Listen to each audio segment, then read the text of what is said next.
Hey guys, welcome back to my second YouTube video, and today we are switching it up a little bit and we're making some cookies. Step one is going to be lining our baking sheet with our parchment paper.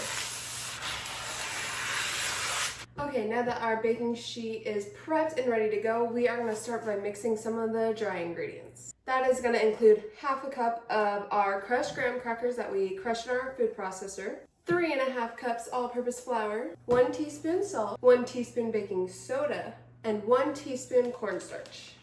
Okay guys, hello again, long time no see. I had this plan to be super consistent on YouTube and then I ended up getting sick, and being the dummy that I am, I didn't stock up on videos previously, so I literally had nothing to post, so I apologize. But I am so excited to be back and recording again. I was very excited to start YouTube and I was super sad when I failed on week 2 to be consistent. But I have a lot of exciting videos coming up, some content creator inspired cakes, some summer cakes, ice cream. I'm not making ice cream, but there's a theme coming up with ice cream. But you know what, I wanted to switch things up today. I wanted to try some cookies. If you don't know by now, I am copying someone else's recipe. This is another fellow baker's recipe from their website. Her website is bakingwithblondie.com. Of course, I will link it in my bio. I think her cookies look absolutely amazing. Like, presentation, 10 out of 10. Like, it makes me so happy for her. Like, her recipes look absolutely amazing. I come across them and I can't believe I haven't made any yet, but they are giving ooey gooey, thick, beautiful, perfect cookies, so I knew I had to make one. And I'm really hoping they turn out well because I kind of already promised someone I was giving them s'mores cookies. But I am quite curious to know, is there a cookie company, a cookie bakery that you just would die for, that is your go-to?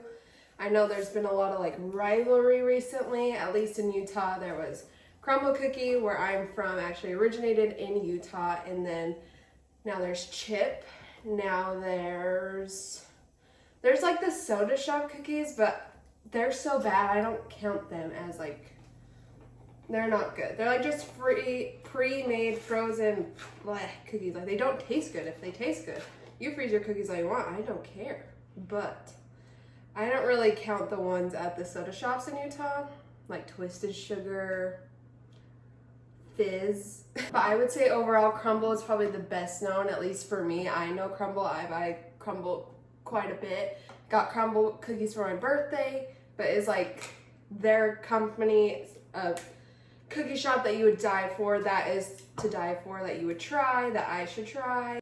As long as they're ooey and gooey and thick, I'm all for it. I'm not for a thin crispy cookie. I'm not here to eat chips. I want a thick, soft cookie. That's my favorite. And technically in this recipe, it doesn't have you mix all the dry ingredients ahead of time, but you're going to be adding it all at the same time anyway into the dough, so I just feel like it's easier. Also, if you're wondering what's on my hand, it is henna, I swear. There's no food contaminants on my hand, no physical things that are going to get in the cookies. I actually had a coworker do it for me, which is super nice, so my hands aren't dirty, I promise. Okay, now that our dry ingredients are mixed and set to the side, we are gonna start with the beautiful, helpful KitchenAid. And to start, we are gonna be cubing our very cold butter. We are gonna be using half a cup, which is 2 sticks. Is that right? I knew that sounded wrong. We are going to be using a full cup of butter, which is 2 sticks.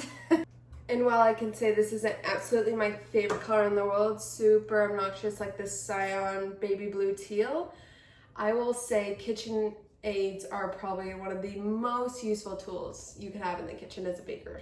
It absolutely changed the baking game for me. I ended up saving money, and I've told the story about 20 times because it just makes me happy, but I saved up and I turned 16, and on Black Friday, I got my very own KitchenAid. My family are not bakers, guys. Not one of them enjoys it, so I don't know where this love for baking came from, but we didn't have a KitchenAid, and I was like, I need a KitchenAid. I know what I need, I know what I want. So it is definitely a purchase that was absolutely worth it for me. But I also know that they are expensive, so if you cannot get one, I totally understand. But Black Friday, it's worth looking at. Okay, now that our butter is in our stand mixer, I'm going to mix it off camera because it is extremely loud and you do not want to wait here for 5 minutes while I mix it. Okay, so mixing cold butter is like extremely hard. I've actually never tried to mix butter that wasn't room temperature for a buttercream. So I'm hoping once I add my sugars, it will kind of mix better because it is just like one useless block of cold butter. And now we will be adding both of our sugars, which is 1 cup of brown sugar, half a cup of granulated sugar. Okay, now that we have this beautiful creamy mixture, I am going to add 2 eggs and 1 teaspoon of vanilla, making sure to add my eggs in one at a time. I don't know why, it's just the rules of cookies. You guys, my butter and sugar look like hummus. Now that we have this wet, beautiful, gross looking mixture in the bowl, we are going to be adding our dry ingredients in parts, making sure not to over mix. Keep it on a low speed, don't incorporate too much air. We don't want a cakey, weird flavor or weird texture, so we are going to be adding in the dry ingredients on a low speed just until incorporated. Okay, now that we have this beautiful dough that is just mixed, we are going to be adding all the fun stuff, all the mix-in. So we are going to start with half a cup of mini chocolate chips. I chose semi-sweet.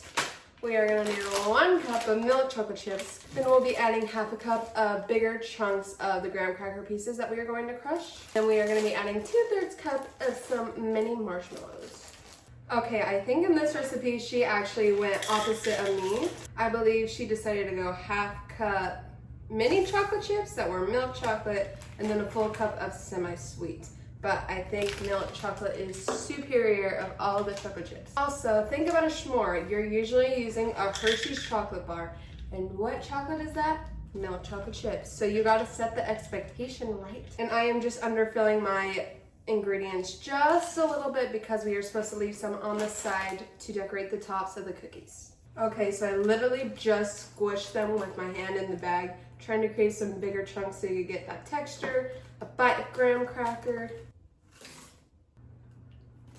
All of our ingredients are included. The dough is pretty much made at this point, and it has instructions that you could either hand mix the last few ingredients or mix it on a very low speed. Personally, I am choosing to hand mix it. I feel like I could just really get to the bottom of the bowl, and it's just kind of fun. Also, like I said before, I wanna, at this point, avoid adding in too much air so we're not getting some weird cakey texture. And I believe hand mixing really helps with that. And I don't know if this is just a me problem, but my cookie dough is no longer that cold. After mixing it, it's hot in here, ingredients are mixing. My butter has pretty much come to room temperature at this point, so I don't understand the point in starting with cold butter. In all my recipes, I feel like by the time everything is done, everything is roughly room temperature, so maybe I will throw this dough in the fridge for a minute just to make sure it bakes how it's supposed to. Okay guys, our dough is mixed and looking beautiful. Now we are going to make a total of 8 cookies. They are going to be ginormous, which is amazing. So let's do it now so we can finally get them in the oven. We are getting ready to scoop. I actually have no room in my fridge to put this baking sheet in. Even if I wanted to, I was planning on chilling the dough a little more because it is a little warmer now. But we are just going to hope for the best. Hopefully they don't completely spread out and just merge into one big cookie. That is the hope, but we'll see. But you guys, if you don't have a cookie scoop in multiple sizes, definitely recommend. Look how awesome it is. Anything I get to use something that's like extra big or like mini, it makes me happy. Like when things are like just normal size, I'm like, okay, whatever, how boring. But if you could get me a jumbo scoop for a cookie or a mini scoop for something else, I'm all for it. Also, I feel like these cookie companies have set that expectation of like, oh, our cookies are gonna be jumbo, the bigger the better, so I feel like you can't go small with cookies anymore. The expectation is already set. Okay, I was planning on fitting all 8 cookies on this cookie sheet, but I really don't think it's gonna happen. If they spread even a little bit, they're kind of all gonna be touching, so I am gonna prep another pan. Okay, I have no idea how this woman only got 8 cookies out of this. And how big she made them is concerning because I'm easily gonna get like a good 12, I feel like, out of this. But I'm like, I don't know how much bigger I can make my cookies. I feel like I'm making them pretty dang big. I've evenly distributed my cookie dough into a dozen cookie dough balls. I don't think I could make it into 8. That just seems absolutely absurd to me. Now comes the fun part, which is adding on the little extras onto the top. If you're someone that makes cookies but doesn't add extras onto the top, it is absolutely going to change your presentation game. It is absolutely amazing, absolutely worth it. It is going to take a little bit more time, but I promise you it is so, so worth it. So if you feel like your presentation isn't very good, these cookies just aren't up to par like other bakers, add extras onto the top. It makes a big difference. And I'm trying not to go too crazy, especially with the marshmallows, because I don't want it one big ooey gooey lava mess. So I'm just really trying to focus on the chocolate chips, making sure they're evenly distributed. And I absolutely love working with the presentation. That's why I love decorating cakes. I love decorating. Also, if these don't bake evenly like I want them to, this is my fault. I'm all for following a recipe, but it is so dang hot in here. I don't pay the bill for AC, so I don't get a say in the AC. And we're not running it, and I'm like dying. So if these end up spreading out a little more than I want to, it is what it is. It's my fault. I'm all for following a recipe step by step, but I can't change the temperature of my house and it's affecting the temperature of my cookie dough, so I apologize. Also, personally, I just like spreading out all my toppings onto something, a plate, a bowl, just so I'm not putting my greasy hands back into these bags of chocolate chips and marshmallows and just making it a hot mess. Okay, they are finally done. 10 years later, we are gonna hurry and pop these into the 410-degree oven. That number scares me. We're only gonna be baking them for 9 minutes. That number also scares me, but I gotta leave it to the pros. I gotta trust the process and hope they completely cook while also not burning the edges is my only concern. But they're gonna end up good, good vibes. They're gonna bake well. Guys, they are done. Look how beautiful they are. They're absolutely beautiful. I questioned it for no reason. They baked beautifully, perfect golden brown, but I thought I would try it with you guys on camera. These are not all the cookies. I actually set aside some that wouldn't fit on this rack, but look at how beautiful they are. Beautiful. I should add a little more marshmallows to some of them, but that's okay. But here's the moment of truth. That's really good. Oh, they're beautiful. Okay guys, that is the video for today. Thank you, Mandy. I will tag her Instagram. I will tag her recipe. She is the creator of this amazing cookie recipe and I plan on making a lot more.